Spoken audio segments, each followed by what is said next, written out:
गांव में लोमड़ियों का आतंक। दिन ढलते ही जंगल जाग उठता है। दुर्गापुर और उखड़ा के जंगलों की गहराइयों से हुक्का हुआ की आवाज आती है। अब सुनहरी और ग्रे रंग की लोमड़ियों की संख्या बढ़ गई है। जैसे जैसे जंगल का घनत्व बढ़ रहा है, वैसे वैसे वन जीवों की आवाजाही भी बढ़ रही है। शाम होते ही लोमड़ियों का एक समूह जंगल से सटे आदिवासी गांव में घुस आता है। कभी खलियानों से मुर्गे मुर्गियां गायब हो जाती है तो कभी बकरियां। गोपाल मुर्मू नामक एक स्थानीय निवासी ने बताया, कुछ दिन पहले एक लोमड़ी पड़ोस से मुर्गियां उठा ले गई थी।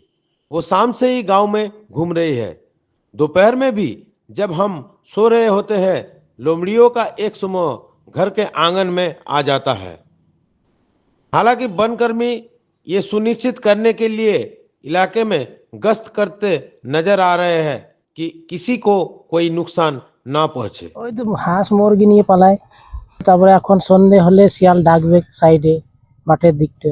আমরা কষ্ট করে পুষছি এগুলো, আবার ওই যে যেখানে একদিন আসবে সে বারে বার চলে আসবে আবার খেতে। কি বলে হেড়ল এগুলো আসছে, ছাগল নিয়ে যায় দিন বেলায়। ভয়ের ব্যাপার আছে, একবারই ভয়ের ব্যাপার। ছোট ছেলে থাকলে তো যখন তখন কামড়িয়ে দেবে। এখনো সেইভাবে কোনো রিপোর্টিং নেই যে হাঁস মুরগি ব্যাপক হারে তুলে নিয়ে যাচ্ছে। দু এক জায়গায় ঘটনা হচ্ছে, আমরা সেখানেতে মিটিং করছি, তাদেরকে বোঝাচ্ছি যে আমরা এই পৃথিবী বাসস্থান তো সকলের জন্য, তাই তাদেরকেও যাতে সুস্থভাবে আপনারাও বাঁচতে দিন, সহযোগিতা করুন। এইভাবে আমরা তাদের কাছে যাচ্ছি, প্রচার করছি। टोनी आलम, ANM न्यूज। और खबरों के लिए सब्सक्राइब कीजिए एएनएम न्यूज, बेल आइकन दबाकर रहिए सबसे आगे।